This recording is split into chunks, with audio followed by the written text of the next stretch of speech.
இந்திய அணியை நாசம் செய்யும் கம்பீர். தோனியுடன் தொடர்பில் இருக்கும் வீரர்களுக்கு வாய்ப்பில்லையாம்.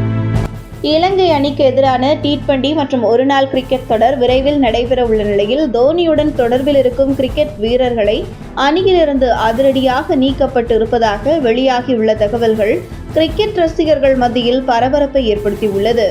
முன்னாள் இந்திய கிரிக்கெட் வீரர் கௌதம் கம்பீர் இந்திய அணியின் தலைமை பயிற்சியாளராக பதவியேற்றுள்ள நிலையில் இந்திய அணியில் பல்வேறு மாற்றங்கள் செய்யப்பட்டு வருகிறது. இந்த நிலையில் தோனியின் ஆதரவாளர்களாக இருக்கும் கிரிக்கெட் வீரர்களுக்கு நடைபெறவிருக்கும் T20 மற்றும் ஒருநாள் கிரிக்கெட் தொடரில் வாய்ப்பு கொடுக்கப்படாதது கிரிக்கெட் வட்டாரத்தில் அதிர்ச்சியை ஏற்படுத்தியுள்ளது.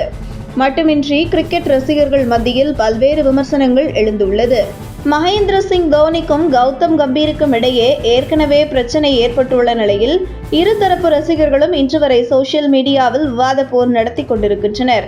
கம்பீர், விராட் கோலி, தோனி போன்ற நட்சத்திர கிரிக்கெட் வீரர்களையும் தயக்கமின்றி வெளிப்படையாக விமர்சிக்கக்கூடியவர். இதனாலேயே கோலி மற்றும் தோனி ரசிகர்கள் கம்பீரை இணையத்தில் கடுமையாக ரோஸ்ட் செய்து கொண்டிருப்பார்கள். இருப்பினும் கடந்த சில மாதங்களாக தோனி குறித்து பாசிட்டிவாக கருத்து தெரிவித்து வந்தார். இதனால் தோனி ரசிகர்கள் கம்பீர் திருந்திவிட்டார் என்று நினைத்தனர்.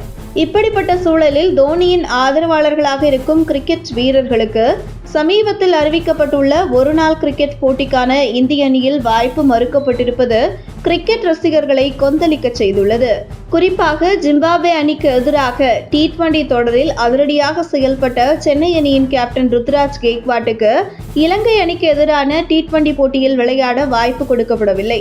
அது மட்டும் இல்லாமல் ஒருநாள் போட்டியில் கூடுதல் வீரராக கூட ருத்துராஜின் பெயர் சேர்க்கப்படவில்லை.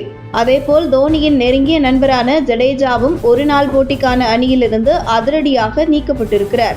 ஆனால் BCCI ஊதிய ஒப்பந்தத்திலிருந்து அதிரடியாக நீக்கப்பட்ட ஸ்ரேயாஸ் ஐயர் தற்போது ஒருநாள் போட்டிக்கான அணியில் சேர்க்கப்பட்டிருக்கிறார். அதே சமயம் ஸ்ரேயாஸ் ஐயருடன் நீக்கப்பட்ட இஷான் கிஷானுக்கு T20 கிரிக்கெட் மற்றும் ஒருநாள் போட்டி என 2 அணிகளிலுமே வாய்ப்பு கொடுக்கப்படவில்லை. இஷான் கிஷன் தோனியுடன் நன்கு பழகுவது மட்டுமே அவ்வப்போது அவருடன் பார்ட்டியில் கலந்து கொள்வார். இவ்வாறு தோனியுடன் நன்கு பழகி வரும் 3 வீரர்களுமே அணியிலிருந்து அதிரடியாக நீக்கப்பட்டிருக்கின்றனர். கம்பீரின் இந்த நடவடிக்கை கிரிக்கெட் ரசிகர்கள் மத்தியில் சந்தேகத்தை ஏற்படுத்தியுள்ளது. அதே சமயம் தோனிக்கு நெருக்கமானவர்கள் என்பதால் தான் அவர்கள் பெயர் அணியில் இடம்பெறவில்லை என்றும் இணையத்தில் பல்வேறு தரப்பினர் கம்பீரின் மீது குற்றம் சாட்டி வருகின்றனர்.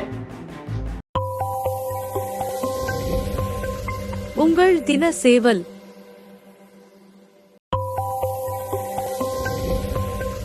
உங்கள் தின சேவல்.